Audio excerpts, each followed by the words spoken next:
Motion of A car on A level road, है ना। एक लेवल रोड है, उसमें कार जो है या कोई गाड़ी अगर मूव कर रहा है तो कितना मैक्सिमम स्पीड से टर्न करे ताकि, है ना, स्कीड ना करे, सेफली मूव कर जाए। ठीक है, उस टॉपिक में हम लोग पढ़ेंगे। तो इसमें लिखा हुआ है, इसमें car on a circular level road when A car negotiates a curved level road, the force of friction between the road and the tires provides the centrifugal force required to keep the car in motion around the curve। कहना चाह रहा है, जब circular motion में जब गाड़ी move कराते हैं, कोई शार्प टर्न में जब गाड़ी मूव कराते हैं तो जितना ज़्यादा वेलोसिटी होगा उतनी ज़्यादा सेंट्रीफ्यूगल फोर्स आता है। चलाया हो तो मान चलते हैं बाहर की तरफ फोर्स लग रहा है, तो उसको बैलेंस कौन करता है? तो फ्रिक्शन फोर्स, है ना। जो सेंटर पे फोर्स लगे उसे क्या बोलते हैं हम लोग? Centrifugal force. तो बैलेंस कौन करता है? Friction force. तो यहाँ पे हम क्या करते हैं कि एक जो है ऐसा रोड बना देते हैं, ये हो गया सर्कुलर रोड। अब इसका रेडियस क्या मान ले? r। अब यहाँ पे गाड़ी है, ये है ना, ये v वेलोसिटी से मूव कर रहा है। ठीक है, अब देखो बाहर में क्या लगेगा? वेलोसिटी की वजह से सेंट्रीफ्यूगल फोर्स, उसका वैल्यू कितना होता है? mv²/r। इसका रेडियस r है, स्मॉल r मान लेते हैं रेडियस, तो क्या हो जाएगा? mv²/r। ये क्या है? Centrifugal force. तो इसको बैलेंस करने के लिए कोई ना कोई क्या, चारों चक्का में फ्रिक्शन लगेगा, इधर इधर चारों में, तो इसको एक ही फ्रिक्शन से दिखा देते हैं। तो यहाँ पर क्या लगेगा? Friction force.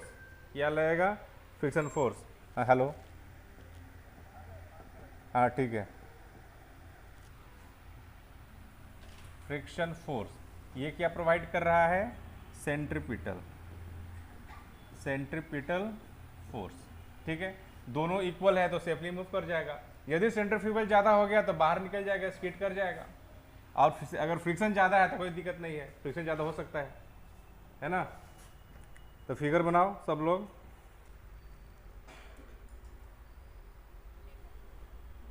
ठीक है, चलो अब इसको क्या करते हैं? अब देखो यहाँ पे फॉर सर्कुलर मोशन करने के लिए, है ना, सेंट्रीपिटल और सेंट्रीफ्यूगल क्या होना चाहिए? इक्वल होना चाहिए, है ना। यानी centripetal force should be equal to centrifugal force. और यहाँ पर सेंट्रीपिटल कौन लगा रहा है? फ्रिक्शन। कौन लगा रहा है? Centripetal friction force, friction. और सेंट्रीफ्यूगल क्या है? mv²/रेडियस। फ्रिक्शन फोर्स क्या होता है? Mu into N equal to mv²/r। और हॉरिजॉन्टल सरफेस के लिए एन का वैल्यू कितना होता है? हॉरिजॉन्टल सरफेस के लिए एन का वैल्यू क्या होता है? mg होता है कि नहीं होता है? होता है ना। तो हो जाएगा mu mg equal to mv²/r। एक और बात ध्यान देंगे, फ्रिक्शन, हाँ जाओ, सर्कुलर मोशन होने के लिए देखो यहाँ पर क्या है ना, फ्रिक्शन ज़्यादा हो सकता है कि नहीं हो सकता है? फ्रिक्शन ज़्यादा भी होगा तो कोई दिक्कत नहीं है, लिमिटिंग फ्रिक्शन ज़्यादा हो सकता है, इसमें लोग ऐसे कर देते हैं।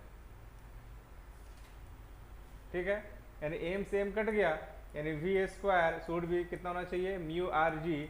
एंड v मैक्स कितना होना चाहिए? कितना मैक्सिमम वेलोसिटी होना चाहिए ताकि वो टर्न कर पाएगा? तो μrg। क्या हो जाएगा? μrg। दिस इज फॉर्मूला, है ना। पूछा जाए कि मैक्सिमम वेलोसिटी कितना रहे ताकि वो सेफली मूव कर जाए, टर्न कर जाए विदाउट स्कीडिंग, है ना। तो क्या हो जाएगा फॉर्मूला v मैक्स का? √μrg। एनसीईआरटी में क्वेश्चन है, करा देंगे अभी, जल्दी से उतारो। रोड, तो ऐसा रोड जहाँ सर्कुलर, जहाँ पर टर्न होता है ना, वहाँ पे बैंक रोड बनाया जाता है। समझ में आ रहा है बात? कभी टर्न किया है शार्प टर्न वाले रोड में? देखा होगा, ऐसा स्लोप टाइप का रहता है थोड़ा, उसी स्लोप वाले जो रोड है उसी को हम लोग क्या बोलते हैं? Banked road. क्या बोलते हैं? Banked road. तो तो बैंक रोड की डेफिनेशन पे लिखोगे जल्दी से। अब रुको, हम दे देंगे डेफिनेशन पे, समझ लो, ठीक है ना।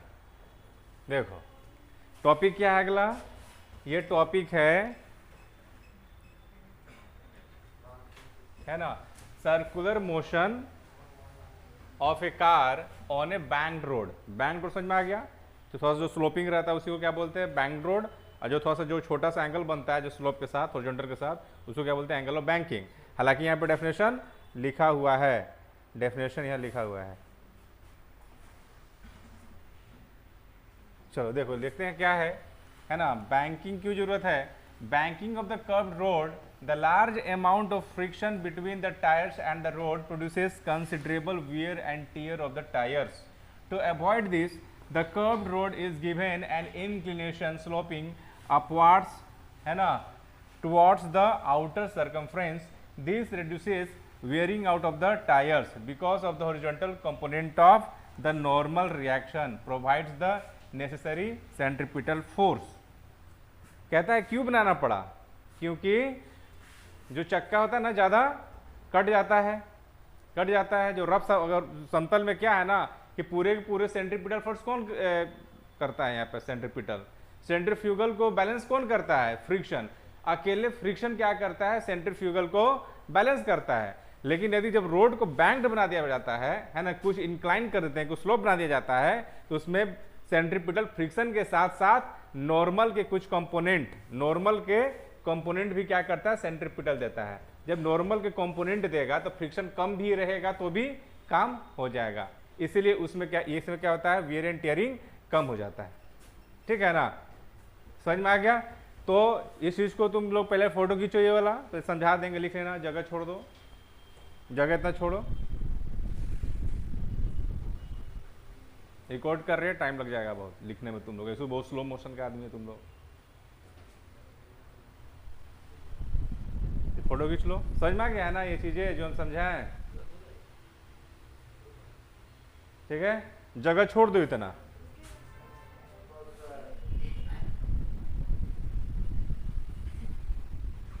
लिख लिया, ग्रुप में डाल देना, डाल दिए ना, ठीक है। आगे देखो, अब यहाँ आगे डेफिनेशन लिख दिए हैं किसका, banking of the curved road और एंगल ऑफ बैंकिंग का। तो लिखा हुआ है the system of raising the outer as of A curved road above the inner as is called banking of road. जो बोले जो स्लोपिंग रोड होता है उसे हम लोग क्या बोलते हैं, बैंक रोड। जो एंगल बनाता है उसको क्या बोलते हैं हम लोग, एंगल ऑफ बैंकिंग। फोटो खींचो भाई, अब फिगर हम समझाएंगे इसको, तो टॉपिक खत्म नहीं हुआ है, डेरिवेशन पूरा है अभी इसका। ये भी फोटो खींच के डालो ग्रुप में।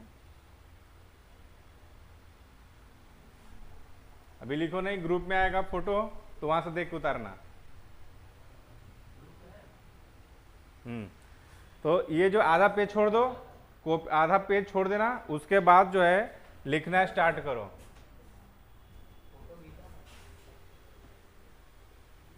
ठीक है। देखो बैंक रोड क्या होता है, अब तुम जो है लिखो यहां से, डेफिनेट जो लैंग्वेज लिखना था वो हम फोटो खींच चुके हो।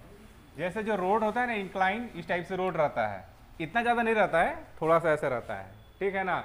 इसमें लोग क्या बोलते हैं, बैंक रोड, जहाँ स्लोप रहता है, ठीक है। और ये जो एंगल थीटा है वो क्या होता है, angle of banking, angle of banking. देखिए हो ना तुम लोग रोड, जहाँ पे शार्प टर्न होता है, खासकर जहाँ टर्निंग होता है, थोड़ा सा क्या आता है इस टाइप से स्लोप बनाया जाता है, जिसको लोग क्या बोलते हैं, बैंक रोड। गाड़ी इसी के ऊपर ऐसे जाएगा, है ना, ताकि नॉर्मल के कुछ कंपोनेंट भी क्या करे, सेंट्रीफ्यूगल को बैलेंस कर सके। अभी फिगर से समझ में आएगा, ठीक है ना। ये फिगर बना दो बैंक रोड का। अब डेरिवेशन है, उतारेगा नहीं कोई, ध्यान से देख लेना एक बार, ठीक है ना। पर जल्दी से उतारो।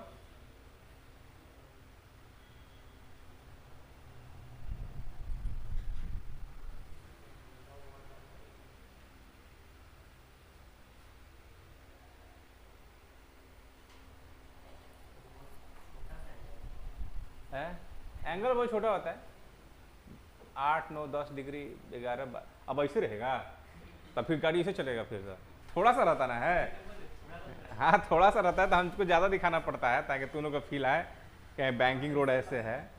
हाँ तो तुम ऐसे बना लो ना, कोई कम दिखा दो इसको, ज़्यादा इतना नहीं है तो ऐसे दिखा दो, इतना तो रहता ही होगा, इतना ठीक है, इतना बैंक रोड रहता है।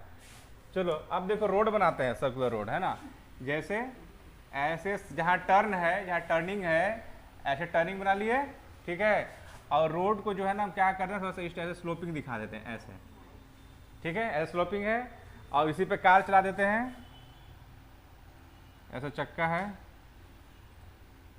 और यहाँ पे इस टाइप से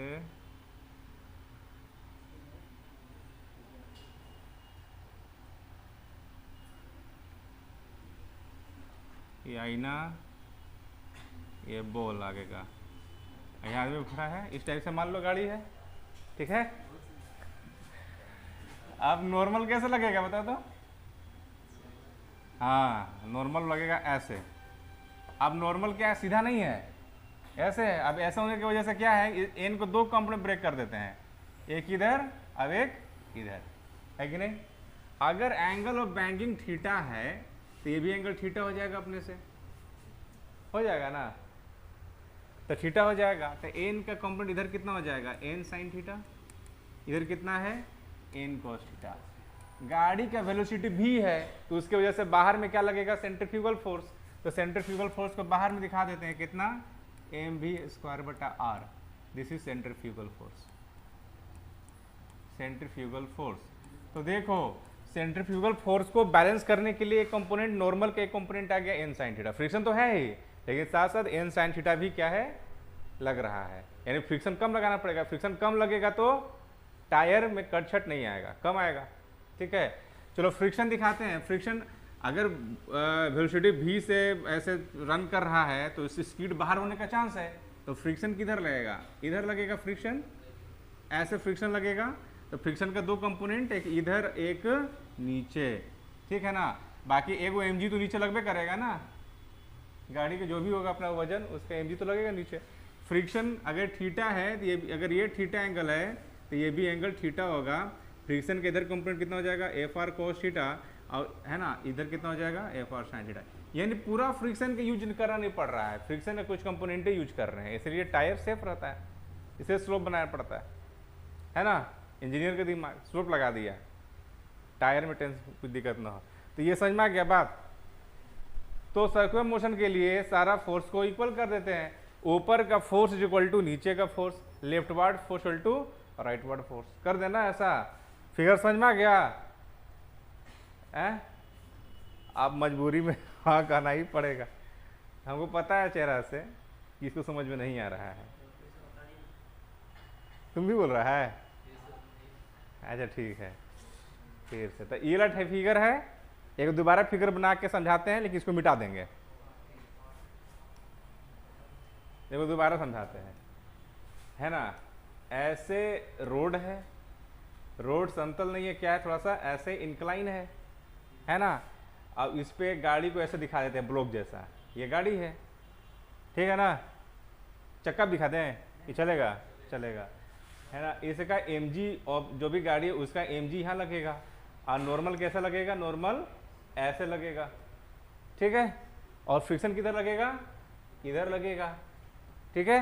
सेंट्रीफ्यूगल इस गाड़ी के बाहर, रोड के बाहर लगता है ना सेंट्रीफ्यूगल, किधर लगेगा, एम बी स्क्वायर बटा आर, ठीक है ना। अब सारे फोर्स को हॉरिजॉन्टल और वर्टिकल में कंपोनेंट ब्रेक कर दो।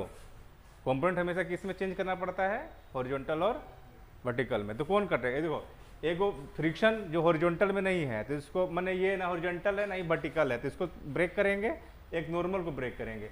तो नॉर्मल देखो, इसको एंगल ऑफ इंक्लिनेशन कितना माने हैं, थीटा माने हैं ना, नहीं माने हैं थीटा। आगे थोड़ा सा इसको ऐसा ब्रेक कर दो, ये हो गया ऐसे, ऐसे देखो ये ऐसे, हम बताया था ना इंक्लिनेशन में, अगर ये थीटा तो ये भी थीटा हो जाएगा, ये थीटा तो अपोजिट एंगल सारा ऐसा थीटा, है ना। एन को दो भाग में बांटते हैं, वो एन कॉस थीटा, अब एन का एक कंपोनेंट इधर होगा, क्या होगा, एन साइन थीटा। और फ्रिक्शन अगेन ये थीटा है तो ये भी थीटा, फ्रिक्शन के कंपोनेंट इधर भी आएगा, एफ आर कोस थीटा, और एफ आर के फ्रिक्शन के कंपोनेंट नीचे आएगा, क्या आएगा, एफ आर साइन थीटा। अब तो समझ में आ गया होगा ना, है इसको फोटो खींच लो क्योंकि ये वाला मिटाएंगे। वो वाला मिटा दे, तो ये वाला मिटा देना इसको, तो इसको फोटो खींच लो।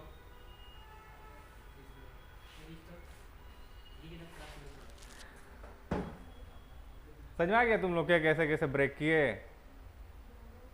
अब यहाँ पर डेरिवेशन है बढ़िया, है ना, तो उसको ध्यान से देखना। इसको फोटो खींच लिए, ये वाला खींच लिए, मिटा दे इसको। अब इसको मिटा देते हैं, चलो इसको इरेज कर देते हैं।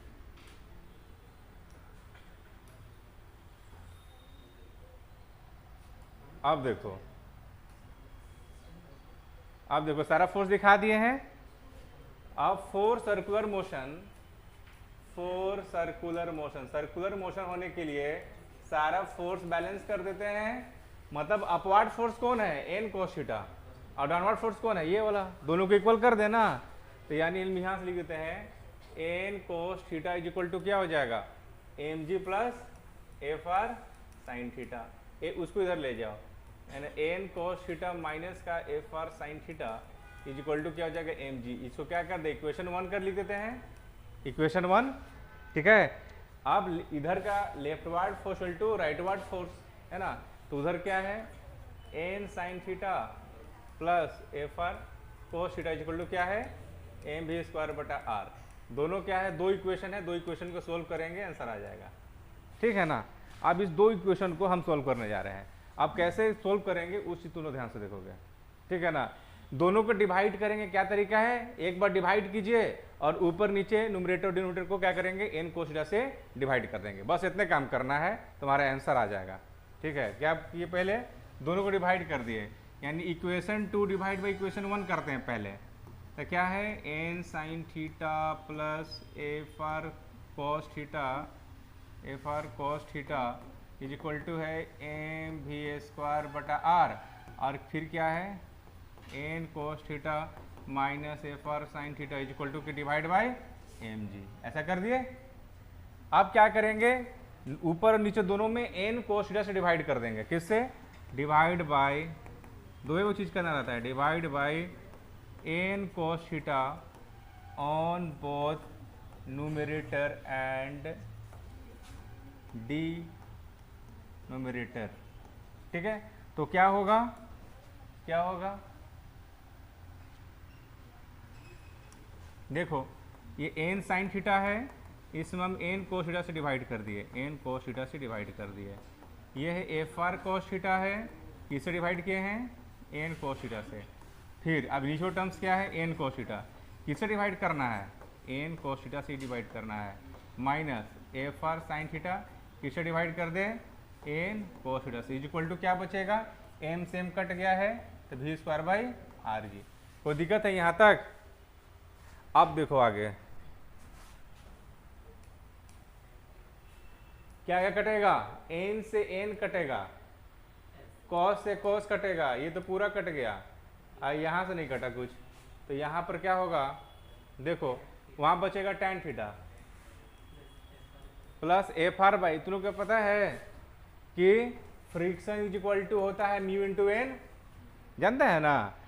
तो फ्रिक्शन में जब n से डिवाइड कर देंगे तो क्या मिलेगा, म्यू। तो फ्रिक्शन में n से डिवाइड किए तो क्या मिलेगा, म्यू मिल जाएगा। यहाँ क्या है, 1 minus F R by N क्या हो जाएगा, म्यू, और साइन बाई कोस क्या हो गया, tan थीटा इक्वल टू क्या मिला, भी स्क्वायर बटा आर जी।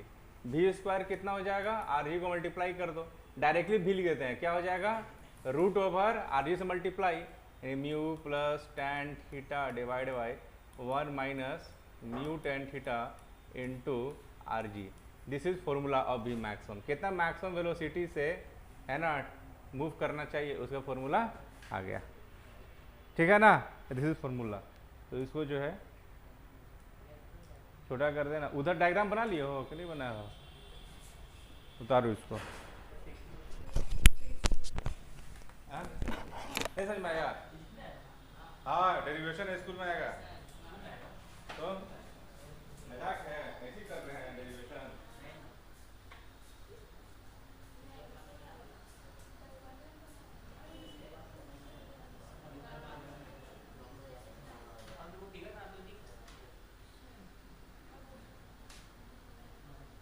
चार, तुम गाड़ी ऐसे मत बनाना, ऐसे दो चक्का करके ऐसे ऐसे ब्लॉक बना देना, दिखा देना गाड़ी है, ठीक है। चलो अगला टॉपिक लिखो यार, तुम लोग एक ही चीज में रह जाता है, दो टॉपिक अभी तक कंप्लीट हुआ है, कैसे होगा काम। लिखो bending of cyclist, bending of cyclist, जल्दी से do fast, bending of cyclist. पहले इसको फोटो खींचोगे, लिखोगे नहीं इसको, ये हम जान रहे तुम लोग बहुत टाइम लगाओगे, ये लिखना घर पे है, ये फोटो की जल्दी से, हम समझाएंगे इसको। घर पे क्या करोगे, ये बैठ के खाली तुम लोग गेम खेलते रहते हो, देखो घर पे जाके इसको। बेंडिंग ऑफ साइक्लिस्ट क्या कहता है, देखो जब भी टर्न होता है वहां पर हम लोग बेंड होता है ना, साइकिल खास गाड़ी तो बेंड नहीं कर सकते हैं ना, कार को बेंड नहीं कर सकते हैं, लेकिन बेंड कहाँ पे, वो कौन कर सकता है, साइकिल वाला बेंड कर देता है जहाँ टर्निंग होगा, है ना। क्यों बेंड करना पड़ता है, क्योंकि साइकिल में फ्रिक्शन बहुत कम लगता है, दो कारण से कम लगता है साइकिल में फ्रिक्शन कम। पहला, रोलिंग हो रहा है, रोलिंग में फ्रिक्शन हमेशा क्या होता है, बहुत छोटा होता है, ऊपर से साइकिल के चक्का पतला होता है, अब है कि नहीं, तो उसमें उसकी वजह से क्या होगा, फ्रिक्शन कम हो लगेगा। तो भाई कौन, तो जब फ्रिक्शन ही कम लगेगा तो सेंट्रीफ्यूगल को बैलेंस कौन करेगा, तो इसलिए साइकिल को थोड़ा सा क्या करते हैं, बेंड करते हैं।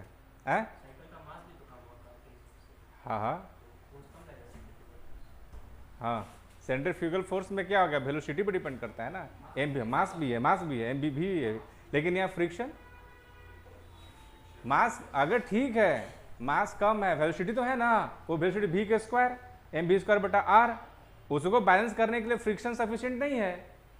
अगर सफिशिएंट फ्रिक्शन होता तो सीधे इसी करता है टर्न, लेकिन थोड़ा सा टर्न ऐसा करता है, झुकता है थोड़ा सा, क्यों झुकता है, ताकि तुम्हारा नॉर्मल का कुछ कंपोनेंट सेंट्रीफ्यूगल को बैलेंस करे, इसलिए करते हैं, क्योंकि फ्रिक्शन बहुत कम होता है, फ्रिक्शन के चक्कर में रहोगे तो मान लो गिर जाओगे नीचे, ठीक है ना।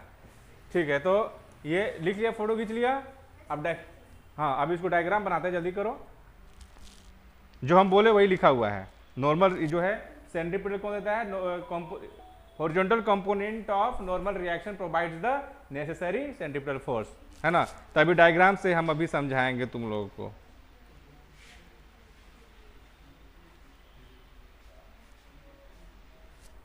चलो तो डायग्राम बनाओगे जल्दी से मेरे साथ, ये जमीन, इधर आसमान,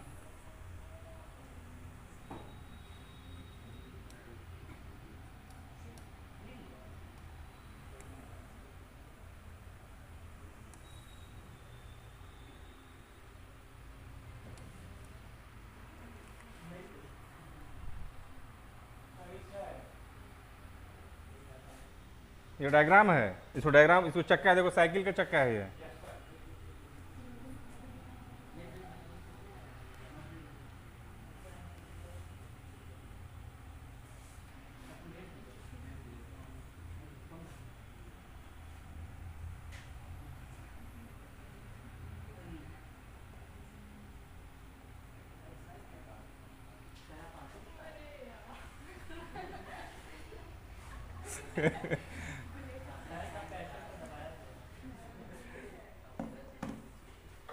साइकिल हो गया, इसके नीचे एमजी लगेगा ना, ऐसे एमजी लगेगा, चला रहे हो, देखो नॉर्मल देखो नॉर्मल तो हमेशा ये हॉरिजॉन्टल ये क्या होगा, अपवर्ड लगेगा, लेकिन यहाँ पर क्या होगा, डायरेक्शन इसका ऐसे झुका हुआ है ना, एन रिएक्शन एन मान लेते हैं, एन का दो कंपोनेंट, एक इधर और एक इधर, अगर ये थीटा है तो ये भी थीटा हो जाएगा, तो इधर हो जाएगा एन कॉस थीटा, इधर क्या हो जाएगा एन साइन थीटा।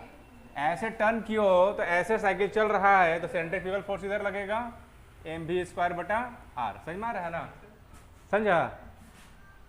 साइकिल उल्टा चला दिए, ऐसे चल रहा है, ऐसे ऐसे तो सेंट्रीफ्यूगल बाहर लगेगा ना, रोड के बाहर सेंट्रीफ्यूगल लग गया, और तुम झुकाए हो, ऐसे झुकाए ना ऐसे, तो इधर जो फोर्स लग रहा है इसका दो कंपोनेंट, एक इसको ये, हम फ्रिक्शन नहीं दिखा रहे हैं, क्यों, फ्रिक्शन चक्का में क्या रोलिंग फ्रिक्शन लग रहा है, rolling friction is always very small, और दूसरा चक्का बहुत पतला है, तो उसमें लिखा हुआ है लैंग्वेज में, इसे फ्रिक्शन मान के चलेंगे कि बहुत स्मॉल है, इतना स्मॉल हम दिखा नहीं रहे हैं, ठीक है ना।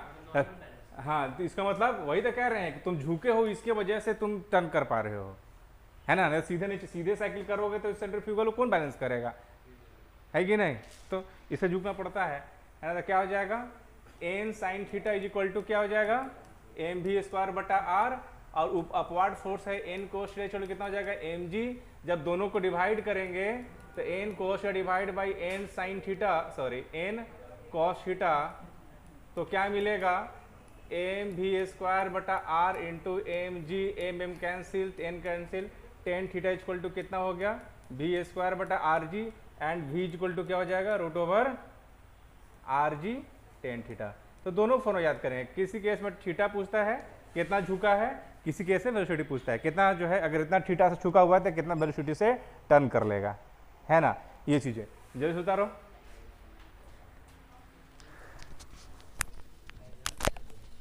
डायग्राम क्या बनाने में, जैसे हमारा ऐसे बना दो 5 मिनट।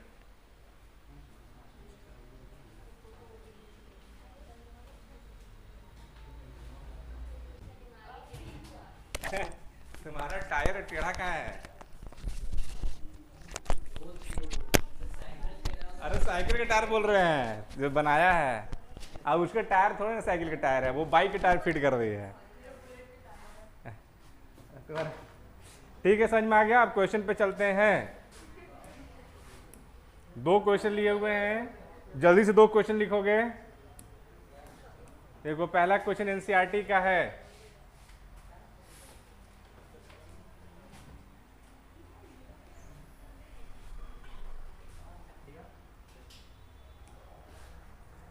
क्वेश्चन लिखो जल्दी से। एनसीईआरटी का क्वेश्चन है, ये क्वेश्चन है। हाँ डाउट होगा तुमको अभी, बोलो। हाँ लिखो क्वेश्चन लिखो। देखो क्वेश्चन है,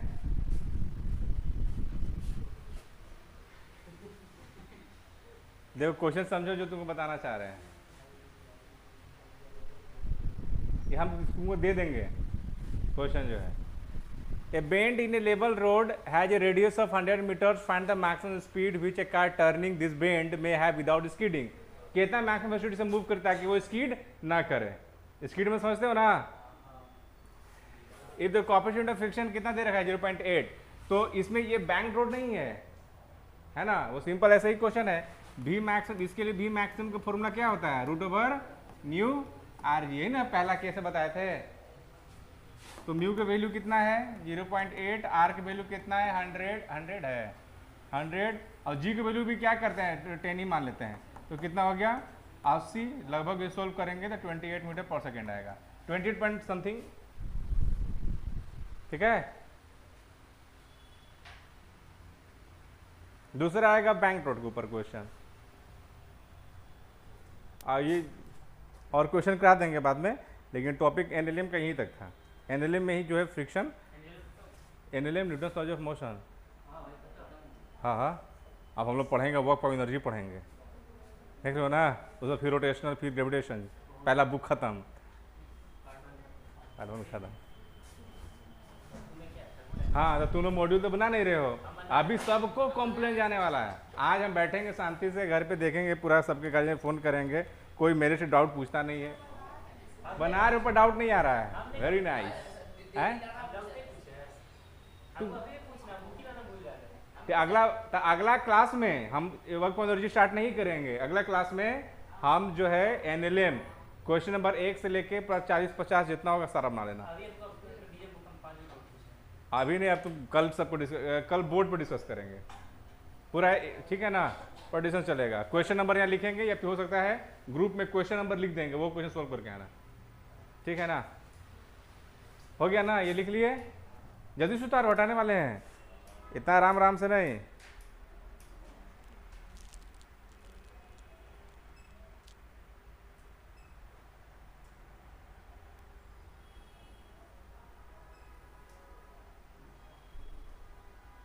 इसको सोल्व करेंगे तो इतना आ जाएगा 28 आएगा। हाँ आप उसमें टॉपिक हमारे एनसीईआरटी वाइज क्वेश्चन हाँ, ऐसा कौन सा एनसीईआरटी आपके पास, मेरे पास नहीं, इतना 100 क्वेश्चन कहाँ है एनसीईआरटी? अरे उस टॉपिक पर आधारित है क्वेश्चन, वही क्वेश्चन में थोड़े ना है। एनसीईआरटी का डायरेक्ट क्वेश्चन कभी पूछा है आज तक? कभी नहीं पूछा, ये बात याद रखना। जो कहता है ना कि एनसीईआरटी पढ़ो, एक्सरसाइज बनाओ, सब कहानी बेकार हो जाएगा, फिर कोई को नहीं बनेगा। NCERT is the best book for chemistry and biology, not for physics. देखो वो जो है ना, वो दिशा पब्लिकेशन का अच्छा बुक है, उसमें वो एनसीईआरटी कॉन्सेप्ट बेसिस पे सिंपल क्वेश्चन लिया गया है ना। एक्सरसाइज 1 जो है सब सिंपल क्वेश्चन नहीं है, रुको अगला क्लास में तुमको कराते हैं, देखेंगे कहते सिंपल क्वेश्चन नहीं है। तुमको हार्ड कैसा लगता है वाला क्वेश्चन है? हाँ वेक्टर का थोड़ा सा हो सकता है। चलो ये बनाओ, अब ये भी एनसीईआरटी का क्वेश्चन है, पर एनसीईआरटी का पता नहीं कहाँ से लिया गया है। तुम इसका सेकेंड वाला क्वेश्चन सोल्व करना, पहला तो बन जाएगा। अब इस क्वेश्चन में तुम जो यूज करोगे tan 45 degree is equal to tan 15 degree equal to जो यूज करोगे 0.267, शायद यही होता है वैल्यू, मे बी देख लेते हैं।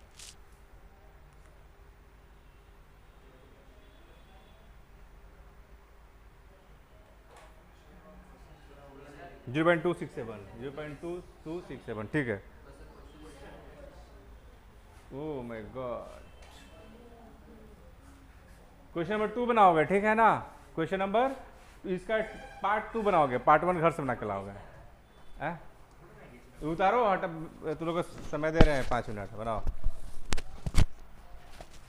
50 मिनट की रिकॉर्डिंग हो गया था, जल्दी समय बड़ा जल्दी हो जाएगा।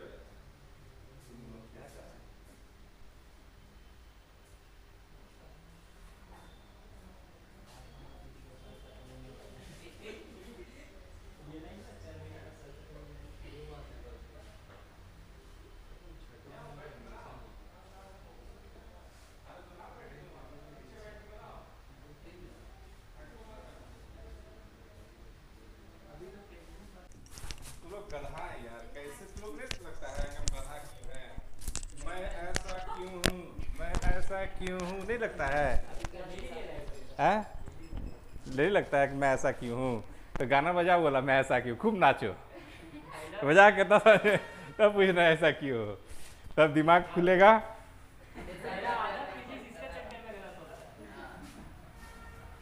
कह रहा है कि मैक्सिमम परमिसिबल स्पीड कितना होगा ताकि स्लिप ना करे, उसके लिए भी मैक्सिमम का फॉर्मूला अभी बताए थे, बैंक रोड वाला क्या था, mu plus tan theta 1 minus mu tan theta, है ना, इनटू क्या आरजी था ना, ऐसा था। म्यू कितना है, किधर गया म्यू, 0.2, और tan 15 डिग्री के वैल्यू हम पुट कर दिए हैं।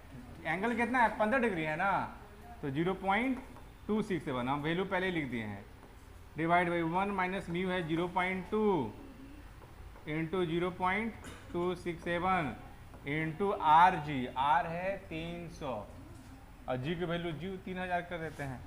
इसको सोल्व कर देते हैं, करने के लिए ये हो जाएगा 0.467 डिवाइड बाई, इसको सोल्व करेंगे तो कितना आ जाएगा,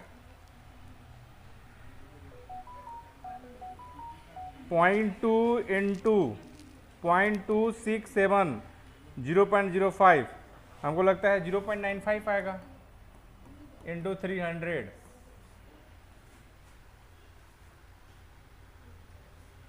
.467 इंटू 3000 है ना, 3000